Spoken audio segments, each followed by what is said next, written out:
तो उनको बुला लिया, चाइना से आपने एम्बेसडर बुला लिया या हाई कमिश्नर बुला लिए, पाकिस्तान से कब बुला रहे हैं? मतलब माफ कीजिएगा, हमने नहीं बुलाए, उन्होंने भेजे हैं। वो जो पोस्टरिंग कर रहे थे, हमसे बात ना करके थोड़ी नाराजगी दिखाकर, हम उस पर नहीं आए। इससे थोड़े दिन पहले, इसमें कौन सी बड़ी बात है? थोड़े दिन पहले अगर एरिक गारसेटी अभी अमेरिका के प्रेसिडेंट, वो एम्बेसडर है इंडिया में, वो भी अप्रोक्सीमेट 27-28 महीने के बाद आए हैं। अब मैडम, कोई 27 महीने के बाद अगर एम्बेसडर आ रहा हो, वो क्या था? वो असलियत में जो बाइडन इंडिया को मैनिपुलेट या हैंडल करने की सिचुएशन में थे, वो कोशिश कर रहे थे कि इंडिया उनकी बात माने। चाइना कहता है हमारी वैसल बन जाओ, चाइना कहता है हमारे ब्लॉक का हिस्सा बन जाओ, लाइन में लग जाओ। जिस तरह इंडिया खित्ते के ममालिक को कहता है ना, मालदीव, भूटान, श्रीलंका, नेपाल, पाकिस्तान, लाइन से लग जाओ, हम आपको देंगे। इसी तरह चाइना इंडिया को कह रहा है लाइन में लग जाओ। जैसे पाकिस्तान लाइन में लगा है, जैसे मंगोलिया लाइन में लगा है, जैसे इवन रशिया लाइन में लगा हुआ है बहुत सारी चीजों के अंदर, diplomatic and politically and all that. जैसे और बहुत सारे, जैसे बांग्लादेश लाइन में लगा है, तुम भी ले। इंडिया कह रहा है हमने तुम्हारी लाइन में नहीं लग रहा।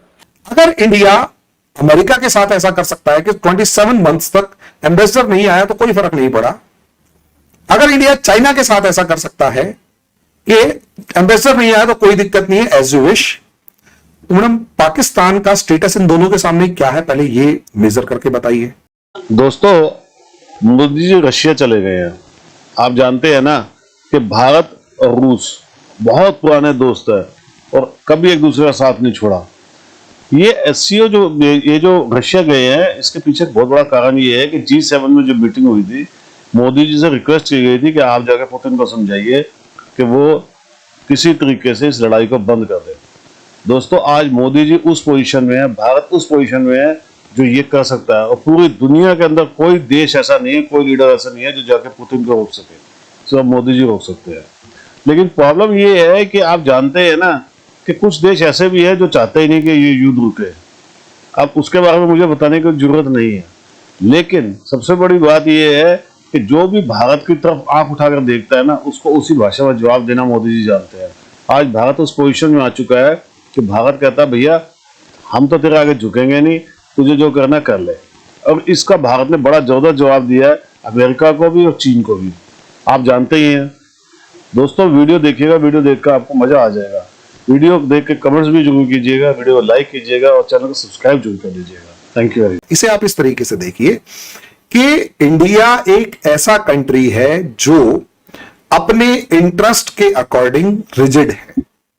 जब डॉक्टर एस जयशंकर से पूछा गया कि आप किस साइड हैं, तो डॉक्टर एस जयशंकर ने कहा हम इंडिया के इंटरेस्ट की तरफ हैं, जहां वो फुलफिल होंगे हम वहीं खड़े हुए हैं। और इस चीज की तारीफ आपके prime minister, ex prime minister Imran Khan ने भी कर दी कई बार। इस चीज की तारीफ आजकल आपके पार्लियामेंट में भी हो रही है। इस चीज की तारीफ नवाज शरीफ जी भी कर चुके हैं। पॉसिबली शहबाज शरीफ से मैंने ऐसा कोई स्टेटमेंट नहीं सुना, लेकिन हां, अंदर खाते आप भी ये मानते हैं कि इंडियन गवर्नमेंट या Indian political parties Indian interest को ध्यान में रखते हुए अपना काम करें। लेकिन अगर हम बात करें चाइना की, आपके यहाँ चाइनीज एम्बेसडर काफी टाइम के बाद अब आए हैं। वैसे तो खैर पाकिस्तान के भी नहीं है वहां पर हाई कमिश्नर, मेरे ख्याल 2019 से नहीं है, जब से वो 370 वाला वाकया हुआ था, 370 हटाया था आपने, तो इमरान खान थे उस वक्त और एक हंगामा था। तो उनको बुला लिया, चाइना से आपने एम्बेसडर बुला लिया या हाई कमिश्नर बुला लिए, पाकिस्तान से कब बुला रहे हैं? मतलब माफ कीजिएगा, हमने नहीं बुलाए, उन्होंने भेजे हैं। वो जो पोस्टरिंग कर रहे थे, हमसे बात ना करके थोड़ी नाराजगी दिखाकर, हम उस पर नहीं आए। इससे थोड़े दिन पहले, इसमें कौन सी बड़ी बात है? थोड़े दिन पहले अगर एरिक गारसेटी अभी अमेरिका के प्रेसिडेंट, वो एम्बेसडर है इंडिया में, वो भी अप्रोक्सीमेट 27-28 महीने के बाद आए हैं। अब मैडम, कोई 27 महीने के बाद अगर एम्बेसडर आ रहा हो, वो क्या था? वो असलियत में जो बाइडन इंडिया को मैनिपुलेट या हैंडल करने की सिचुएशन में थे, वो कोशिश कर रहे थे कि इंडिया उनकी बात माने। एम्बेसडर ना भेजना एक सिग्नल होता है कि हम नाराज हैं, हम आपसे इतने डीप रिलेशंस नहीं रखना चाहते। वो इंडिया का एक सिग्नल है, ठीक है, रहो नाराज, हमें क्या फर्क पड़ता है। आप नाराज हैं तो हम भी हैं, आप खुश हैं तो हम भी हैं। चाइना नाराज था, चाइना कुछ आर्म ट्विस्टिंग करने की कोशिश कर रहा था, इंडिया ने बात नहीं मानी। चाइना अपनी बहुत सारे टैरिफ्स इंडिया के अंदर बहुत सारे टैरिफ्स हटवाने की कोशिश कर रहा था। जैसे एक एग्जांपल है, चाइना बहुत बार रिक्वेस्ट कर चुका है इंडिया के साथ फ्लाइट्स स्टार्ट करने की। अब चाइना जो फ्लाइट्स स्टार्ट करना चाहता है उसमें इंडिया कहता है बराबर की फ्लाइट्स होंगी, कंपटीशन होगा तो बराबर का होगा, वरना भाड़ में जाओ। आप शायद अभी तो एम्बेसडर के ऊपर अटके हुए हैं।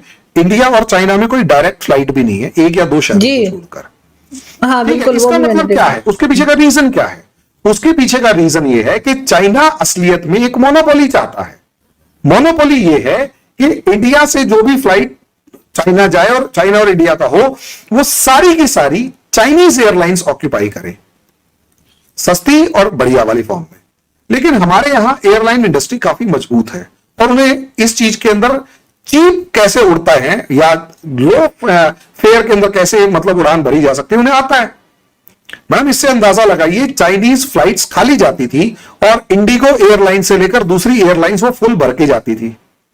चाइना इस चीज से चिढ़ रहा था, इस वजह से उन्होंने वो लगाया, मतलब रिस्ट्रिक्शन लगा दी, इंडिया ने भी लगा दी। वो बढ़ते बढ़ते ऐसी हो गई कोई डायरेक्ट फ्लाइट बची ही नहीं है। वो लॉन्ग रूट से हांगकांग या बांग्लादेश या किसी भी दूसरे स्टेट से होती हुई जाती है, डायरेक्ट आती ही नहीं। ऐसे बहुत सारे मुद्दे हैं, चाहे स्टील के मामले में हो गया, चाहे कोई सा भी हो गया। गलवान तो है ही है जिसके अंदर हमारी और उनकी आर्मी सामने सामने खड़ी हुई है, और उसके बाद बहुत सारे दूसरे भी मुद्दे हैं। ऐसे में चाइना ने कि हम अपना एम्बेसडर नहीं भेज रहे, इंडिया कहता भाई तेरी मर्जी है, भेज देगा तो वेलकम है। हमारे एक स्टेटमेंट चलती है, आओ तो मोस्ट वेलकम, जाओ तो भीड़ कम। तो मैडम ये वाली स्ट्रेटेजी थी। तो भाई अब हमने मना, वो नहीं भेजा तो कोई बात नहीं, उन्होंने भेज दिया तो स्वागत है आपका, वेलकम। अमेरिका के साथ भी यही किया। अब मुझे ये समझाइए, अगर इंडिया अमेरिका के साथ ऐसा कर सकता है कि 27 मंथ्स तक एम्बेसडर नहीं आया तो कोई फर्क नहीं पड़ा, अगर इंडिया चाइना के साथ ऐसा कर सकता है कि एम्बेसडर नहीं आया तो कोई दिक्कत नहीं है, एज यू विश, तो मैडम पाकिस्तान का स्टेटस इन दोनों के सामने क्या है, पहले ये मेजर करके बताइए। तो सर यहाँ भी नहीं है ना हाई कमिश्नर, तो पाकिस्तान में भी नहीं है इंडियन हाई कमिश्नर। तो मैडम अच्छी बात है ना, आधा खर्चा आपका बच रहा है, आधा हमारा बच रहा है। वैसे ट्रेड तो है नहीं, मैं तो ट्रेड यही तो है कह रही नहीं। हूँ कि अब शुरू करना चाहिए ना सिलसिला, ट्रेड भी शुरू करनी चाहिए। मैडम, आज वही भी तो मैं कह रहा हूं ना, डॉक्टर साहब हमने ने तो आज नहीं फिर बुलाया। स्टेटमेंट दिया है। हमने नहीं भेजा, हमने वापस नहीं बुलाया, ठीक है। मतलब हमने तो टिट फॉर टैट फॉर्म में बुलाया। पहले तो आपने कहा हम इंडिया से कोई रिलेशन नहीं रखेंगे जब तक 370 नहीं हटेगा। तो हम तो कह रहे हैं आप 370 को वापस लाने का इंतजार कीजिए। 2 साल, 4 साल, 10 साल, 20 साल, 50 साल। वैसे भी आपके एक मेरे जो प्राइम मिनिस्टर है, एक्स प्राइम मिनिस्टर, जिनको फांसी पे लटका दिया था, वो डिक्लेयर करके गए थे कि नमक रोटी खाएंगे और एटम बम बनाएंगे। बना लिया। उसके बाद आप कह रहे थे, उन्होंने ही कहा था 1000 years war with India. Madam उनको कहे हुए 1000 year को कहे हुए 50 years भी नहीं हुए, तो पहले वो 1000 year तक देख लेते हैं। सर ये पॉलिटिकल स्टेटमेंट्स होती हैं, ये पॉलिटिकल स्टेटमेंट्स होती हैं। आपके यहाँ से भी तो अक्सर कहते हैं ना घुस के मारेंगे, तो उसका मतलब ये थोड़ी होता है कि वाकई में घुस के मारेंगे। नहीं मैडम, घुस एक के मारा था, पॉलिटिकल आप देखिए। स्टेटमेंट होती है। नहीं मैडम, तो ऐसा तो नहीं कह सकते घुस के नहीं मारा। बालाकोट याद कीजिए, उरी की स्ट्राइक याद कीजिए, ठीक है। अभी भी अगर आप कहेंगे तो इंटरनेट के ऊपर हमारी सिख रेजिमेंट अभी भी लाहौर के अंदर खड़ी हुई थी, तो उसे घुस के मारना ही कहते हैं मेरे हिसाब से।